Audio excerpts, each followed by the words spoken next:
మనం ఎంత దేవుళ్ళన్నా ఈ పడావు పడ్డ భూమి మీదకి ఏ దేవుళ్ళు రారని ఎన్నిసార్లు చెప్పాలే.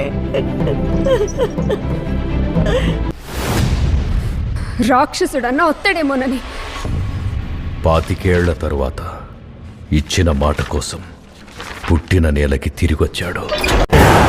మీ పద్ధతులే తప్పు.